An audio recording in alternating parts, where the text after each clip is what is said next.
In November 1806, troops of the Napoleonic army headed by Marshal Murat entered Warsaw. At the beginning of 1807, Bonaparte proclaimed the Grand Duchy of Warsaw on Polish lands, which were selected in Prussia based on the results of the Tilsit Peace Treaty. This dealt the first tangible blow to the Polish patriots from the encirclement of Napoleon's forces. They hoped that Bonaparte would establish a Polish state, at least as part of the kingdom, or even the empire, namely the Polish Commonwealth.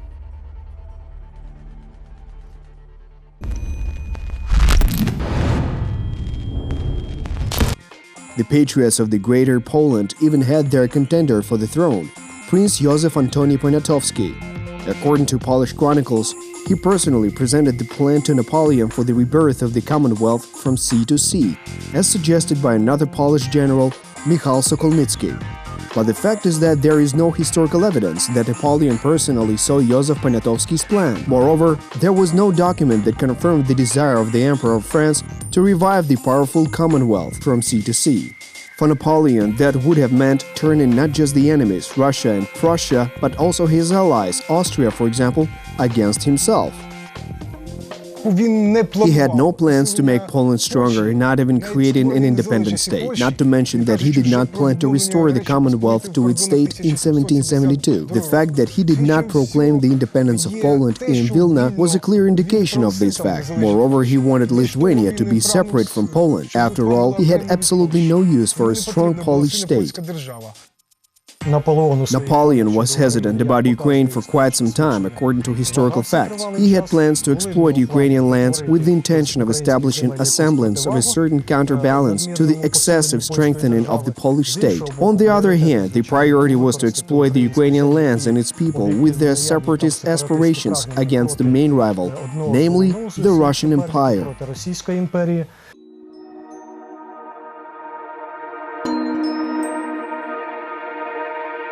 The French emperor received frequent reports about the state of affairs in Ukraine. He was informed by the French ambassador to St. Petersburg, Jean-François de Bourgoin, that the abolition of the hetmanate and the introduction of serfdom incited indignation and the spontaneous uprising of former Cossacks who were turned into dependent peasants. Bourgoin wrote, "The elimination of the Zaporizhian siege put an end to Ukraine's freedom and left all the people discontented. Such discontent had to be exploited by sending agents to Ukraine in order to incite the people. When the situation came to an open war between France and the Russian Empire, the uprising in Ukraine would become one of the factors of victory. It was this rebellious sentiment of the offended Cossacks that Napoleon wanted to take advantage of. The rebels had to strike against Russia from the south, while Napoleon himself with the Polish legions would have put pressure on the Russian Empire from the north.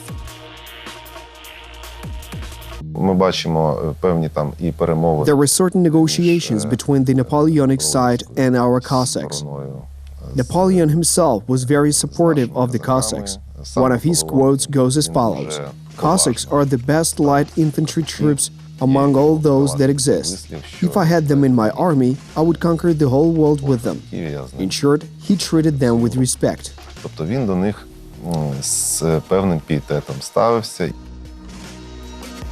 The Moscow authorities saw the danger in the separation of Ukraine and acted to make an advance. The Tsar called for the creation of a militia in the Ukrainian provinces to fight Napoleon. He promised to restore the Cossack regiments with all the previously cancelled liberties. These liberties were a fairly vague concept. In essence, everything was reduced to the Tsar recognizing the Cossacks as a separate social group. Specifically, a Cossack was a personally independent person who owned land and had rights to private lands, that is, lakes, meadows, and apiaries. For all these privileges, the Cossacks performed a certain military service. The former Cossacks, who were basically turned into serfs, sought this status from the Tsar. But the Tsar went even further with his promises. In addition to all the aforementioned liberties, he promised that after the war, every surviving Cossack would gain the status of nobility. Thanks to this, 25 Cossack regiments were created. The Cossacks who were stripped of their freedom were the most dissatisfied. So when Napoleon attacked Russia and the Tsar proclaimed a manifesto on the restoration of the Cossack Ottomans and ordinary Cossacks thought that the freedoms of the Cossacks would be restored as well. In Poltava region, 9 regiments of Cossacks were formed in order to fight against Napoleon. It should be noted that in 1775 to 1787, the Russian Empire conducted a military reform with the help of Prince Grigory Potemkin, which resulted in undisciplined and poorly trained regiments of the Russian army being transformed into regular armies according to European standards. So it was absolutely not by accident that the Zaporizhian Sich was defeated during this period, followed by the elimination of the Hetmanate as an independent political and military Cossack structure. As a result, free Cossacks were turned into dependent state serfs and cannon fodder to fill recruitment quotas. However, surprising as it may seem, drafting in the northern and central provinces of the Russian Empire were virtually ceased for almost 100 years, from 1775 to 1884. For the most part, this applied to the pikemen, hussar, dragoon, grenadier regiments, and the naval forces who came from the Ukrainian provinces. In the end, turning all this cannon fodder against Napoleon's forces was not a very difficult task. It was difficult to convince an average citizen that there were constitutional reforms, because they did not understand that. They only knew that they were Orthodox and those men were Catholics. So I firmly believe that one of the main factors as to why the population did not support Napoleon was religious faith. The overwhelming majority of the population was against this.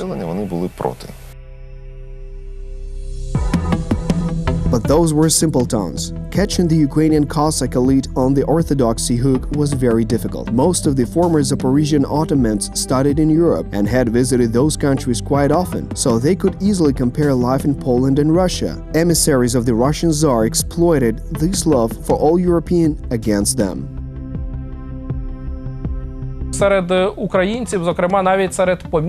Ukrainians, even landlords and former Cossacks, had the opinion that an enlightened Europe would be instilled in the minds of Ukrainians with the arrival of Napoleon. In the year 1812, there were such popular slogans as "For the victory of Napoleon over the Russian Empire." This tells us one thing for certain: the free Cossack spirit continued to dominate in Ukraine.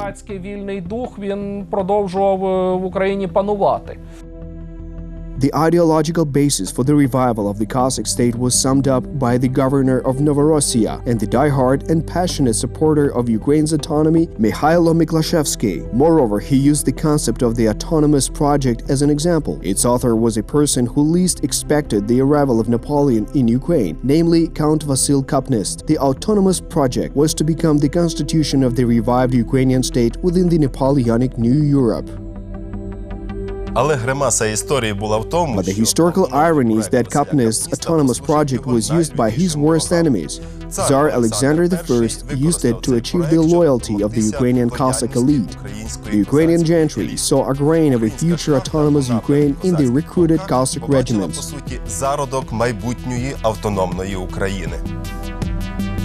Thanks to the efforts of Dmytro Troshchinsky, who was a noble Poltava marshal, the militia regiments were granted the status of Cossack troops, including the traditional Zaporizhian Sich officer ranking known as Ataman, as well as the division of the military forces into battalions, regiments, and the hundreds on a territorial basis. If you read the requirements for those who joined those Cossack regiments, they accepted even people without arms or legs. They were nothing other than cannon fodder. It was only recently that this subject was raised. They said the Russian Empire wanted to rebuild its army on the basis of Cossack freedom and liberties. But this was far from truth. Despite this, Ukrainian autonomists also had a plan B.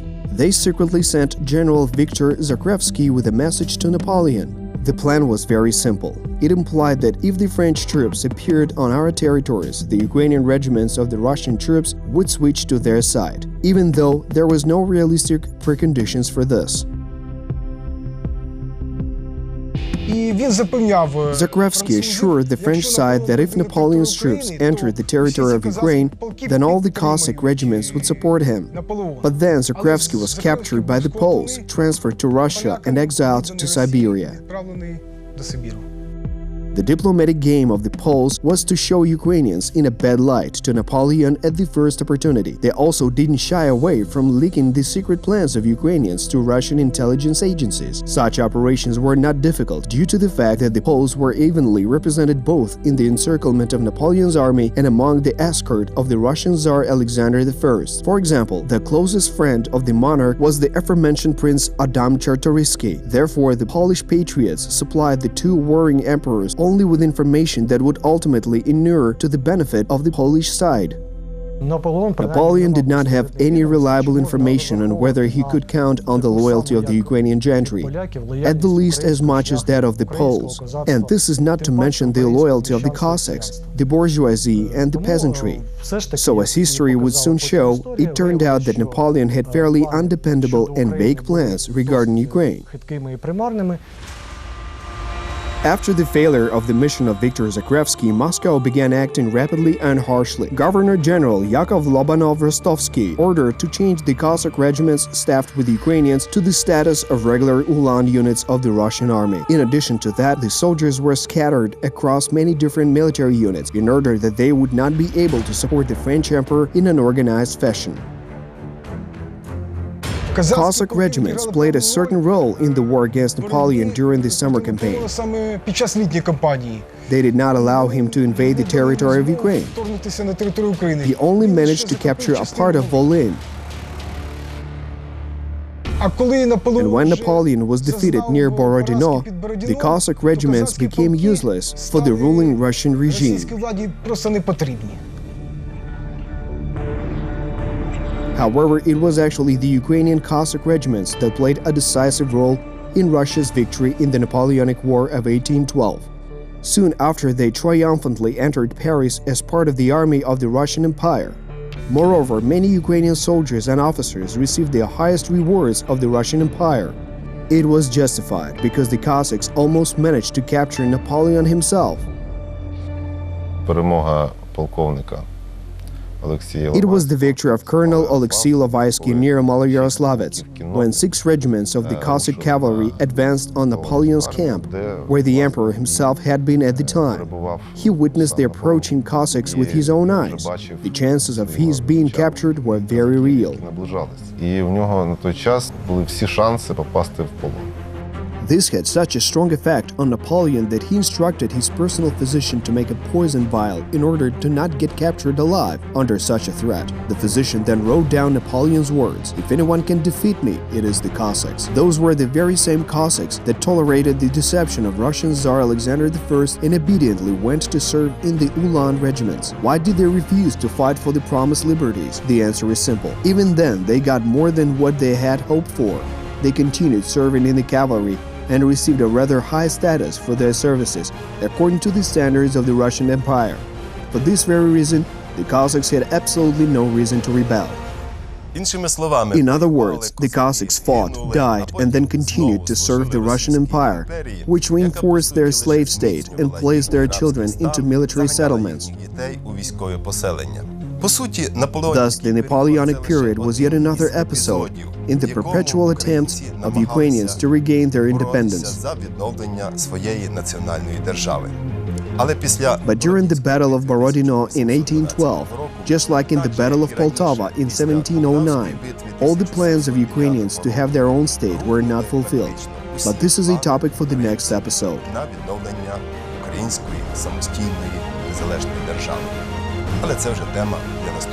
So remember that all phenomena have their own pros and cons, their pro et contra.